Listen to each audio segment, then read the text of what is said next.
Yes. Nichols? Yes. Todd? Williams? Yes. Under approval of minutes, July 28, 2014 work session, I move approval of those minutes. Second. Lash? Yes. Miller? Yes. Nichols? Yes. Williams? Yes. Next, we have the regular meeting on July 28, 2014. I also approve those minutes. Second. Move approval. Lash? Yes. Miller? Yes. Nichols? Yes. Williams? Yes. Under resolutions this evening, we have bill number 2014-47, a resolution to uphold the recommendation of the Planning and Zoning Commission to not amend the district map referred to in section 15-142 of the Code of the City of Mexico, Missouri zoning to C2 General Commercial. This is up for reading and passage. Bruce? Yes, Your Honor. This item concerns a request from the Audrain Ambulance District to rezone their property located on the west side of Huntingfield Drive between Jefferson Road and Green Boulevard. The Planning and Zoning Commission met on July 8th. The commission made a motion to not recommend approval of the rezoning. We held the public hearing, council did, on this on July 28th. And at that time, council directed staff to prepare this resolution to uphold the Planning and Zoning Commission's recommendation. Therefore, at this time, we would recommend reading and passage of the attached resolution upholding the recommendation of the Planning and Zoning Commission.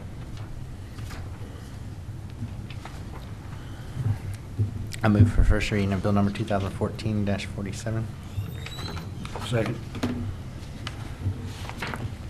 Lash? Yes. Miller? Yes. Nichols? I believe I should abstain. I'm with Amos this one. And Williams? Yes.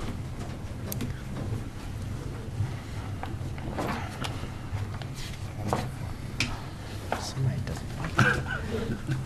Yeah, you all laugh. yours, baby. Yeah, you laugh. I'm just open. It's like, whoa.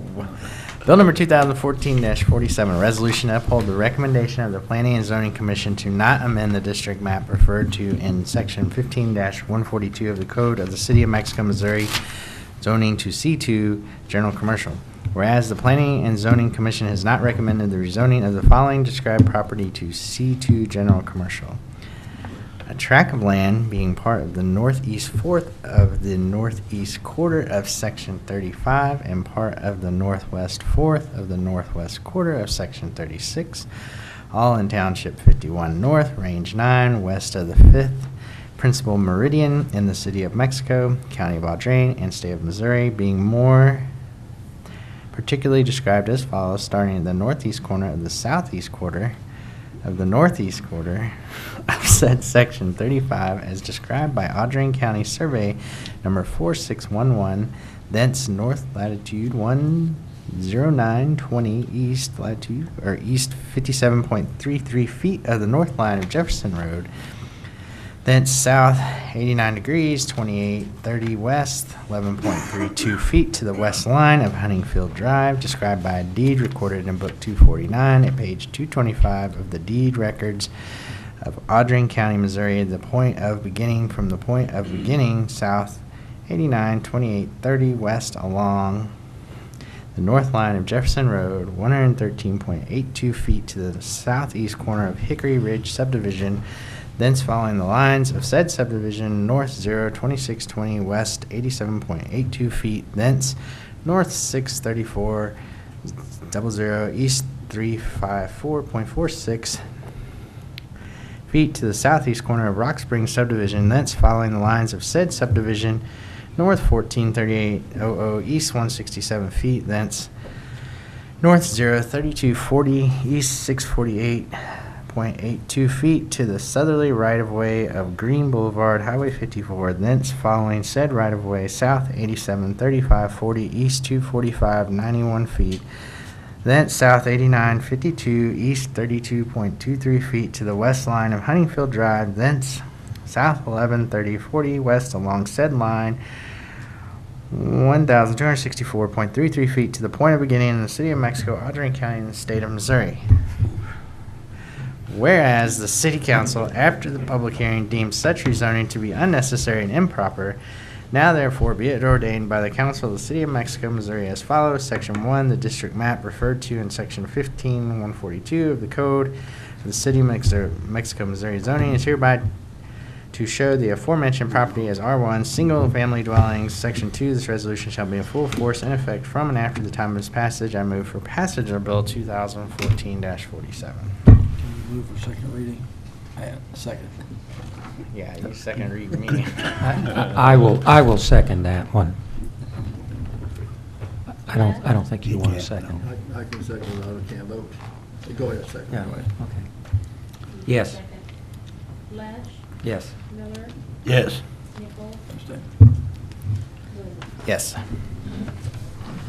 Okay, after reading that long resolution, thank you. I'm sorry for whatever I did to you. Second resolution this evening is Bill Number 2014-48, a resolution authorizing the support of a NECAC Bowling Green, Missouri grant application to the Missouri Housing Development Commission. This is up for reading and passage. Bruce? Yes, Your Honor. This resolution authorizes the support for the Northeast Community Action Council grant. This grant consists of funding for the construction of an 18-unit senior housing complex and the rehabilitation of 12 existing units at the location of 604 Mars. This project was proposed and covered at the last meeting by a presentation from Carla Potts. They were asking for a resolution of support for this project. Council has directed this resolution to be prepared. So at this time, staff would recommend council proceed with the reading and passage of the attached resolution. Any comments? You want to do it, me too. I move for reading of bill number 2014-48. Second. Lash, Yes. Miller, Yes. Nichols, Yes. Williams. Yes. Bill number 2014-48, a resolution authorizing the support for the NACAC Bowling Green, Missouri grant application to Missouri Housing Development Commission. Whereas NECA Bowling Green, Missouri plans to submit a grant application to the Missouri Housing Development Commission for the construction of an 18-unit senior housing complex and the rehabilitation of 12 existing units on their property located at 604 Mars. 5 of the rehabilitated units will be reserved for senior veterans who have experienced homelessness. And whereas the senior housing complex is compliant with the city's land use plan and the draft comprehensive plan update, the land designated for the 18 senior housing complex is zone R3A, multiple family dwelling, which supports the proposed use.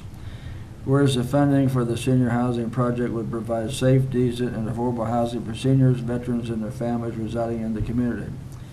And whereas NECA has represented that it has the necessity, expertise, skills, and ability to carry out the commitments contained in this project.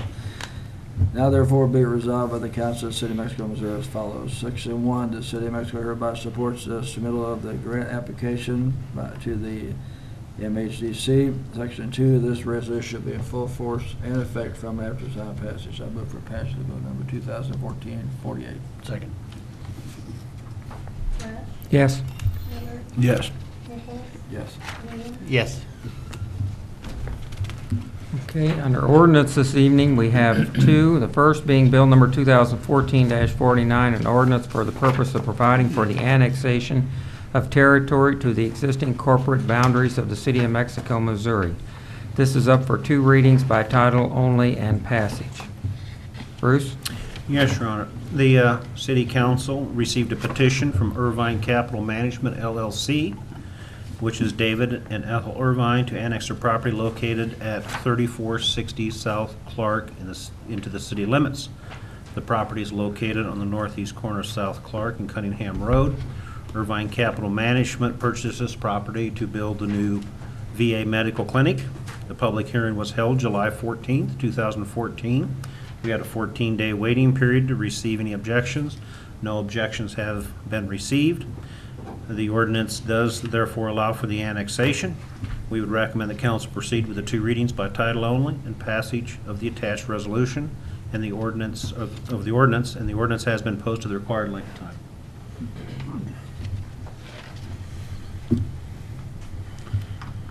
Your Honor, I move for first reading of bill number 2014-49. Second. Lesh, Yes. Miller, Yes. Nichols, Yes. Williams, Yes. Bill number 2014-49, an ordinance for the purpose of providing for the annexation of the territory to the existing corporate boundaries of the city of Mexico, Missouri. I move for second reading by title only. Second. Lesh, Yes. Miller, Yes. Nichols, Yes. Williams, Yes.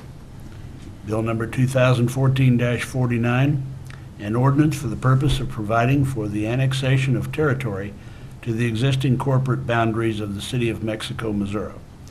And, Your Honor, I would move for passage of bill number 2014-49. Second. Lesh, Yes. Miller, Yes. Nichols, Yes. Williams, Yes. Second ordinance we have is Bill number 2014-50, an ordinance approving the final plat of Mexico Heights Number 2 addition amended to the City of Mexico, Missouri. This is up for two readings by title only and passage. Bruce? Yes, Your Honor, this request for final approval of this plat, this is an administrative plat, and to cover the details, I will turn to Rita Jackson.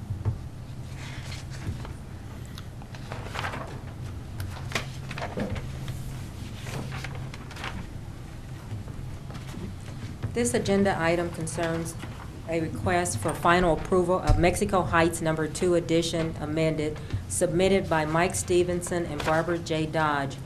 Mexico Heights Number 2 addition amended is a tract of land located on the north edge of Mexico on Highway 15. An administrative plat was attached.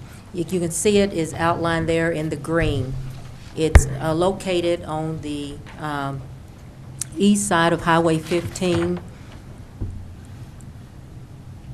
right past, if you're familiar with where Dennis Mommon's facility is, and it's a little street that goes out through there. Kinsey, the 1400 Paris Road, is that on lot 1 or of this plat? Lot 2? Or none of those? Is on the first lot, the house where Mike's. Yeah, that would be. On lot 1, okay, so it would be on, I've never seen it before.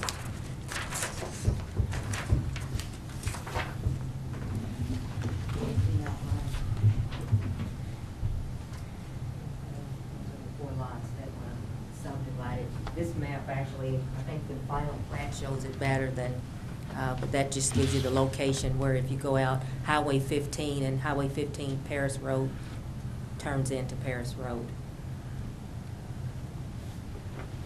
We still have the other plat, the first one that we're going to flash up before, but I don't think to understand the.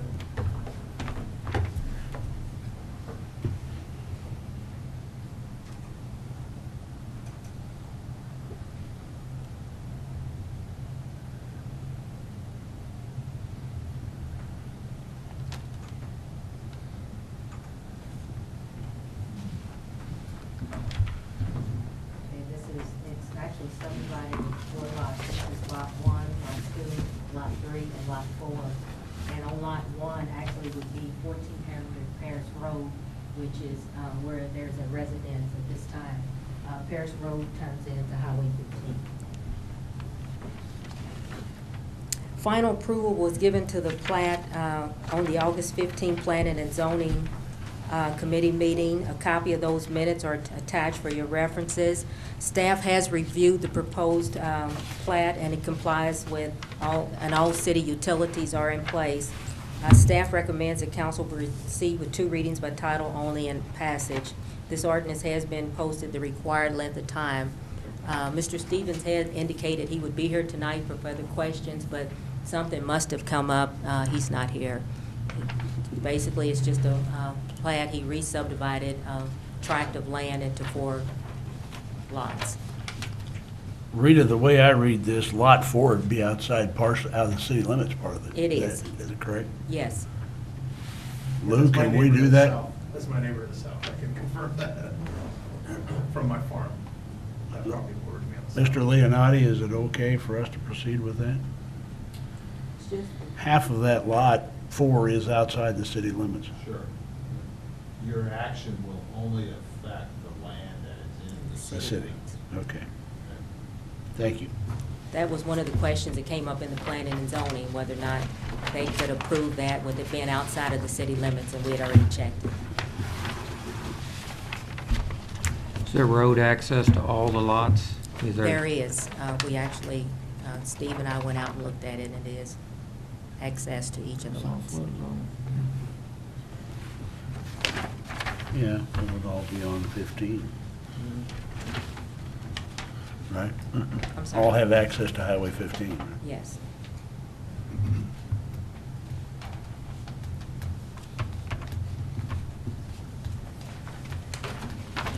I actually had to drive out there myself to make it make sense, to actually see it. It's hard to tell from the map.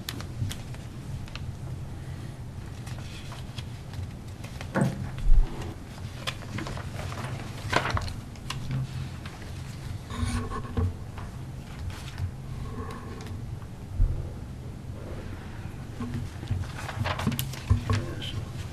There's city limits right there. This is lot 4. So that's the city limit right there. Yeah, right across here. This is all lot 4. We're only taking in this much of it. We're only approving that much. And that will be zoned residential? The Zoning. part that's outside the city limits, it has no zoning. Yeah. So it won't be zoned anything until they annex it, you know, if they Okay. request to annex it into the This is city. all residential right now. Right. Okay. It'll come in as residential. Do they have a zoning request change for us as well? It's our, It's already zoned.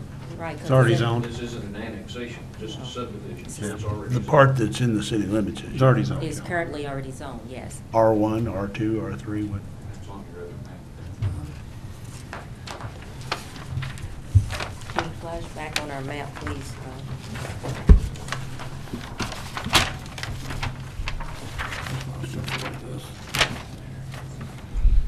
That's the easiest way to tell.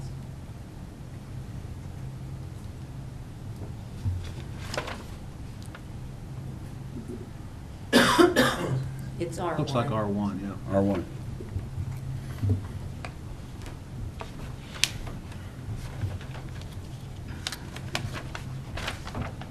I have no question. Move for first reading by title only of bill number 2014-50. Second? Nash, Yes. Miller, Yes. Nichols, Yes. Williams, Yes. Bill number 2014-50, an ordinance approving the final plat of Mexico Heights Number 2 addition amended to the City of Mexico, Missouri. I move for second reading of bill number 2014-50. Second. Flash, Yes. Yes. Nichols, Yes.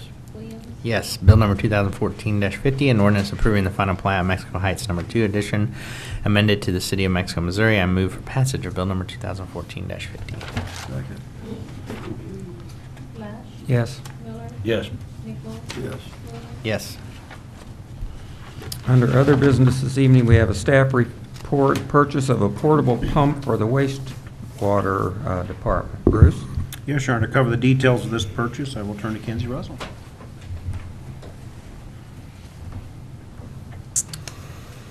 This is an item that we had originally budgeted as a portable generator to use for disasters in order to keep pump going at the wastewater plant or at the lift stations.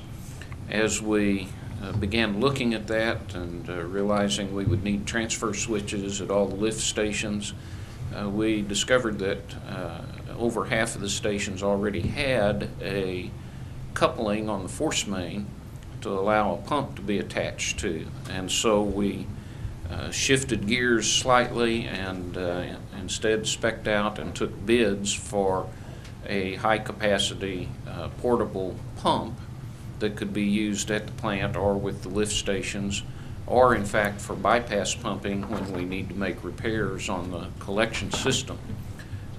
We did advertise it in that fashion. We got 3 bids. The low bid came from Water Movers, Inc., which was formerly known as Van Deventer Engineering out of St. Louis, at $34,750, which is under our budgeted amount, and we are recommending approval of that bid and purchase.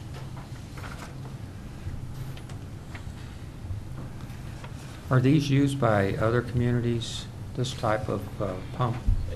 They are used by other communities and by contractors. In fact, River City had a pump very similar to this that they bypass pumped at the plant while they were doing work on the putting the new influent pumps in at the plant back last year.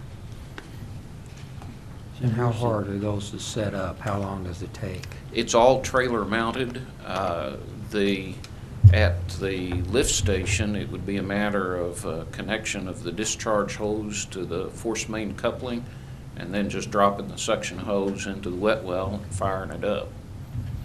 So it would not take long at all to get it into service.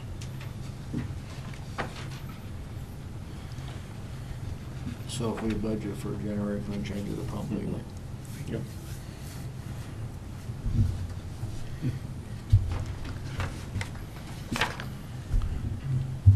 Okay, any other questions? I'll make a motion we buy the pump. Second.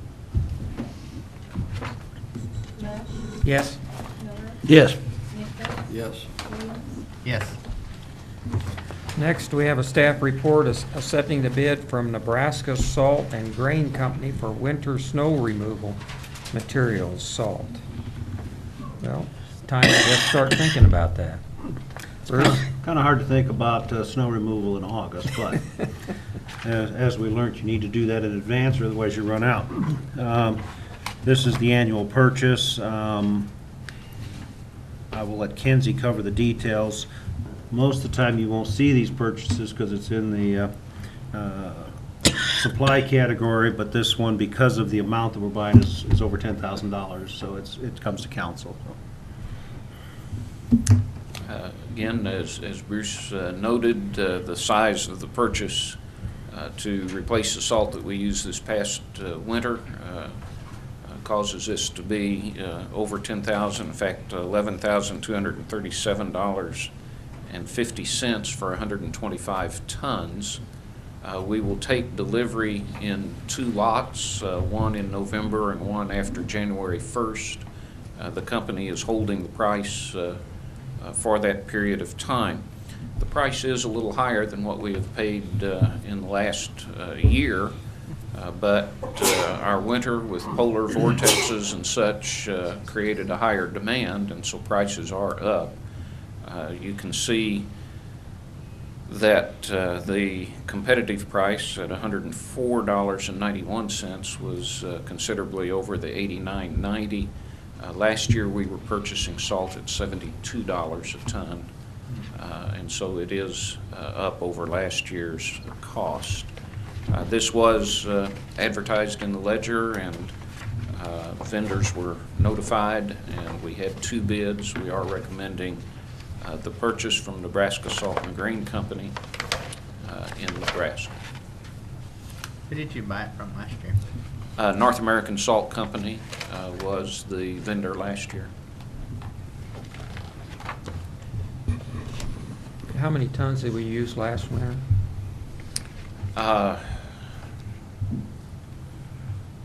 We purchased 50 tons last January, and we started the winter with about 180 tons on hand.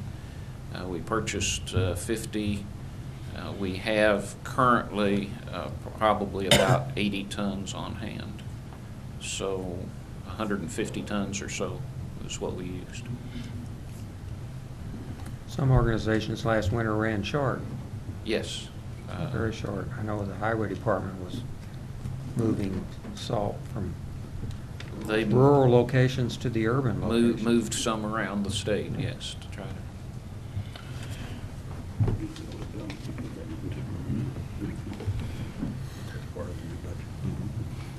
other questions?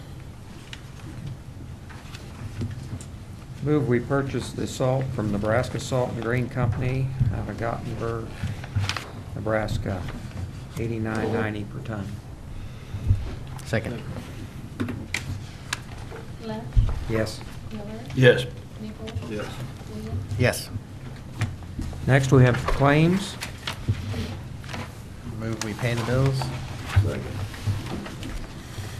Lesh, Yes. Miller, Yes. Nichols, Yes. Williams, Yes. Okay, before we move to council comments, I want to welcome the folks from the Boy Scouts. And during comments, we'll give you an opportunity to make some comments if you wish. Okay, Councilman Williams. First off, glad to see the Boy Scouts here. Thanks for coming tonight. I got a few things tonight. Trash cans. I had a lady come complain to me. Do they have to remove them from the curb area, or can they just leave them sitting out there? They have to be removed. They can't stay there from one pickup to the other. Because the lady said that I think she's Wanneman. Wanneman, is that a street? Wanneman. She said that the people there have like 5 trash cans, and they just leave them there, and they just literally just take their trash out there and dump them into the cans. And so she was like, "Isn't there an ordinance for or something about that?" And I said, "I didn't know," so I asked. But yes, they are supposed to pull them back inside. Okay. I had another person come to me and talk about a stop sign at Teal and Fairground on that gravel coming into town, because I guess they almost got hit because they couldn't see turning from that gravel. People come flying down the gravel right onto the pavement. So that'd be something maybe we can look into. And I noticed some people I know over there said that they're looking to rezone that. Because they got some letters. They sent me a letter. What's the area? Teal Lake and Fairground. Oh, I'm sorry, yes, the office area. So I don't know if that's going to bring more traffic or how that's going to affect that little area right there. If that would happen, that would put more traffic on Teal, but more on the blacktop areas, not necessarily back on the gravel. On sidewalks, who's responsible to take care of the sidewalks? Yeah. Our ordinance says the property owner is responsible for the curb and for the sidewalk. Okay, I'm curious because we've started like exercising and walking around town, and there's some pretty bad. I mean, there's one that we like out, and the people put a cone by it because there's like a ditch under it. And like that doesn't seem very safe, especially if a kid was biking and just came up on it. So I can tell you where later, but it is up to the homeowner. So I would tell you, and you can contact them.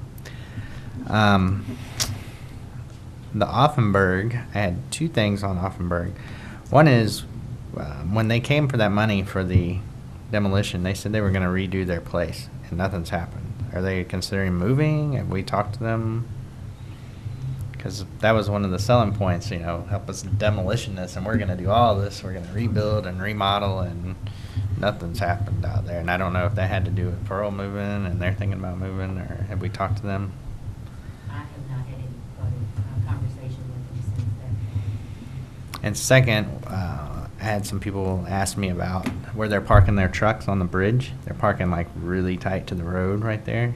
Is they allowed to do that? Isn't there supposed to be back so many feet from that?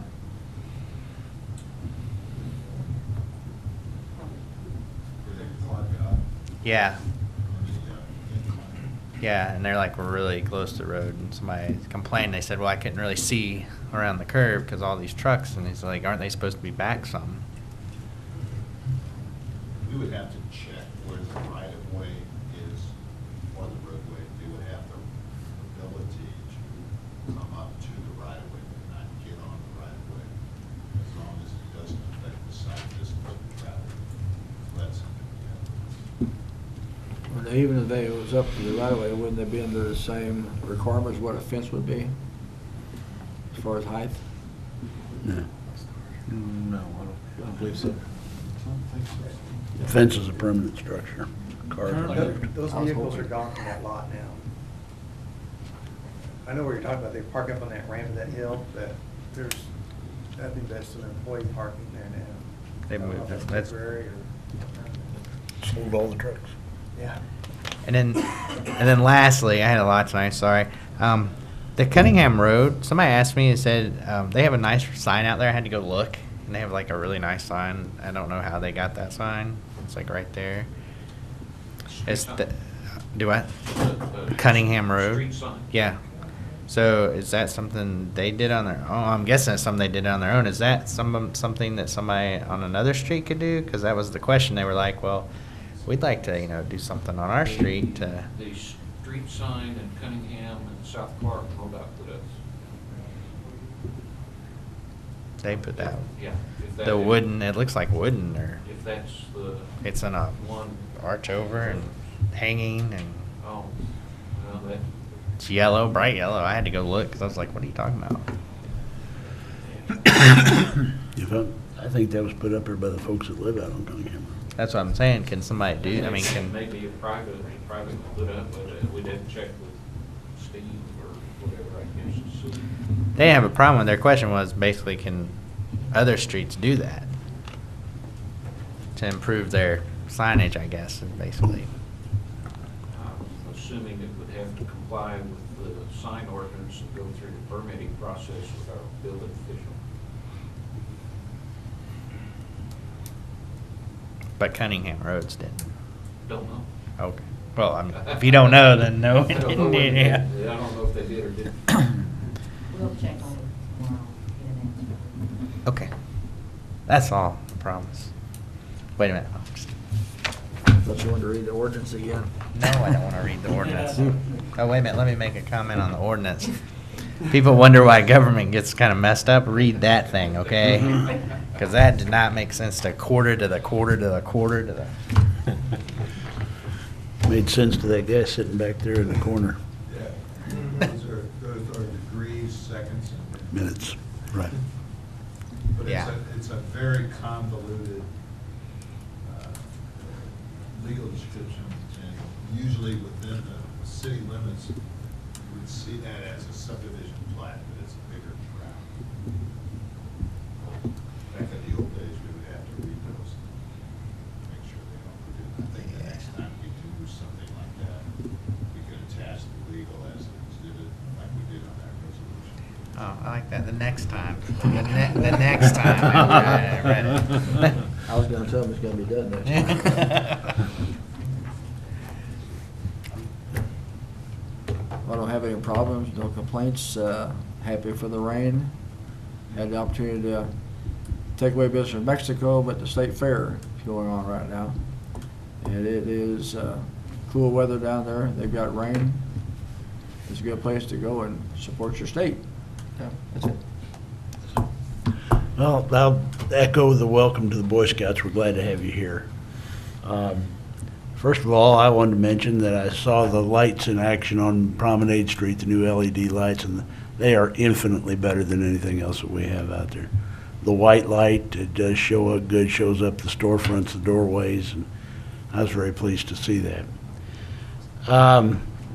Chad, Lakeview Park, looking really good today. I was by there, and it just really looked outstanding. I want to compliment you. Yeah, but I wanted to compliment you and your crew on that. I'll pass it on to them. While we're talking about Lakeview, Kenzie, I had another question about whether we could do any kind of side marking on the sides of Lakeview between Clark and Fairground. I told the people that we don't really do that. We have a lot of streets in Mexico that doesn't have the markings, but they weren't ready to give up on that. I was just wondering if there's any kind of reflective devices that can be strung along there. What we have discussed internally and all here is to go in and dress the shoulders and get the shoulders back into good shape so there's not a drop off at the edge of the pavement. And see if that helps the situation. I have looked at the edge striping requirements, MUTCD requirements, and Lakeview does meet those requirements, we would end up with roughly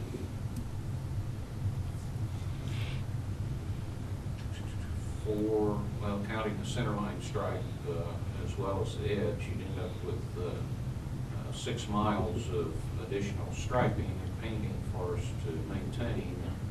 The paint cost itself would run $700-800, and so we're towards the end of our budget this year, so we wanted to try to address the shoulders and see if that helped before we try to commit to that expense and maintenance. But it does meet the MUTCD requirements.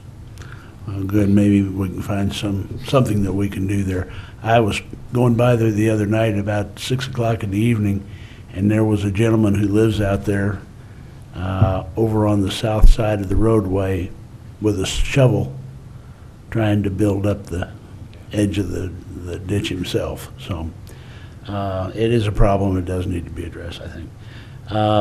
The other thing is an age-old question that we've never gotten resolved is getting the phone company to remove their warning signs from in front of our welcome sign, our Welcome to Mexico sign. It's a beautiful sign. It should be lit up well at night so people can see it, but you got to look through all those, and I don't know if it's AT&T or whose they are. I say phone company. I think that's accurate. But those orange blocks, and I know we've asked them a dozen times. Can we make it 13? Yeah, we can contact them again. They tell us that they have a work order on it, but it must be real low priority. I'm sure that it is, and I'm sure they really don't care. But if any of them live in Mexico, I would hope they would have a little bit more pride in their community than let that go. That's all for me, Your Honor. Bruce? I have nothing at this time. Okay, we're ready for public comments. Would someone from the Boy Scouts want to make some comments? My name's John Lummis. I'm the Scout Master for Troop 38 at the Presbyterian Church, and we're working on our communications merit badge.